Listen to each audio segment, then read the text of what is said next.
Many of you try to treat the intimate relationship the same way you treat food when you are watching your diet for better physical results, for better emotional results, and after a heartbreak or a letdown or two, you say that you no longer desire to be married or in a committed relationship.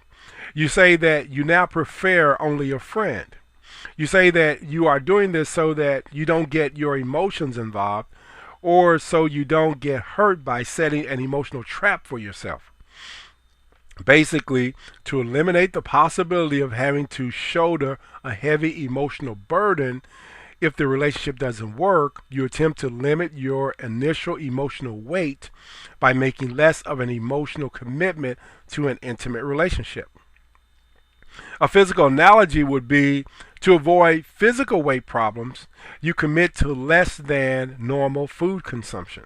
Instead of eating the entire steak, you will eat half or a quarter or a third of it, for example. However, the emotional results are dissimilar because the two are not the same. Relative to the friendship, you never eat part of the steak. You always consume the entire steak. Now, granted, your consumption of that steak is slower. You don't eat it as fast. You don't do as many things with him. Y'all don't have children. Y'all don't live together. Or you don't stick your fork in it and cut off a slice as often as you would if you were committed to it. You don't demand or expect certain things at certain times, in other words. However, your consumption, your emotional commitment and sacrifice, and therefore the emotional burden after letdown, is the same. For instance, your emotional involvement in the friendship is equal to what it would be in a committed relationship. The purpose of your limited commitment is to decrease your emotional involvement. But all you do is take out one emotion and replace it with another one that is equal in power. That is, when you limit your commitment, the sense of expectation is removed from the emotional equation. However, the desire for more than a friendship is still there. And to satisfy this lingering emotion, perhaps subliminally, expectation is replaced with hope. So, with the friendship, you don't walk a straight line and away from all potential emotional pain and distress. You walk a 360, emotionally ending up back where you began. For example, I recall when I was trying to build a relationship with a certain woman, before she agreed to a relationship with me, she had to first check with her male friend to make sure that the opportunity for the relationship that she really wants was not there and wasn't going to be there. In other words, although she agreed to a friendship, she was hopeful of more. Or while in a friendship with a man, you take that trip with your girlfriend and y'all have a blast, but you always wish he was the one you were there with. Or when you see that ex-male friend who you felt ended the friendship prematurely for inexplicable reasons out with another woman, you are sad, maybe even a bit peeved because you had hoped for so much more. This emotion, your sense of hope, not only makes you feel the same as you would in a commitment, but it also makes you behave the same. Whether you agree to do something or hope that something happens, your behavior will be to facilitate it happening. For example, if you and your partner agreed to work towards saving $2,000 by a certain time, you would do your part to make it happen. On the other hand, if you simply hoped that the both of you would have a certain amount of money saved by a particular time, you would still do your part to make it happen, and you would do things to make him want to and eventually agree to make it happen.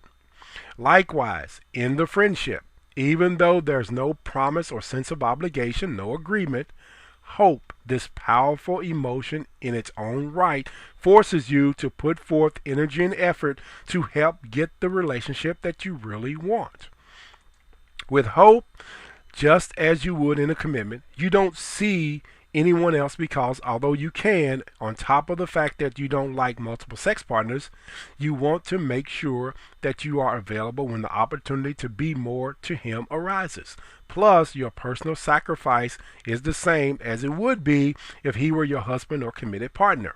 For the most part, you satisfy him sexually when he wants it and in every way he wants it.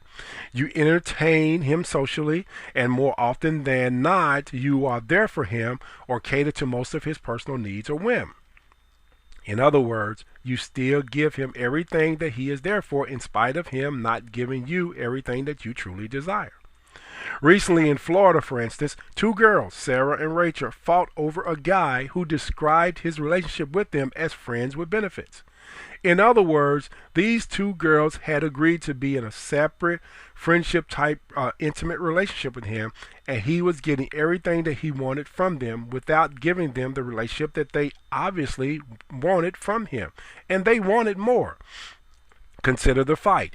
It was an effort to get more of the relationship that they wanted. And because they wanted and was willing to work for more to make it happen, each behaved as a wife would over her husband when the marriage that she agreed to is threatened, or like a lot of women in committed relationships do. Finally, as a result of hope, while he can't hurt you, you still hurt. When you want him to be there or desire him to do something, although you don't get mad at him because he's unable to be there or doesn't do it, you still end up sad and disappointed that he couldn't be there or didn't do it. Or you don't chastise him because he's not obligated to call you, but if he goes 3 weeks without dialing your number, you not only will be unhappy, but also you would take issue with this type of neglect. From another perspective, with a letdown, the emotional response for the most part is not external. You're not cursing or hitting him because he has made no obligation to satisfy you or give you what you are hoping and working for. However, it is still internal. It is still at least disappointing and in some cases devastating. One of those two girls was killed in that Florida fight, and the other one would have to do at least 20 years in prison for the murder. This is why I say that the emotional results are different from the physical, because although you train your mind as much as you train your body, although you convince yourself that you don't want this or that, and your intake is slower, you still enjoy the entire steak. The sacrifice and desire are the same, that is, and in the end, so is the burden. It's no different than if you were working out for better abs, but you continue to consume the entire steak. You train your body for better abs, but you never get the abs that you desire because you continue to consume the entire steak. So you never lose enough weight. Relative to the friendship, I admit a lot of times you feel better, and most of the time you don't get mad.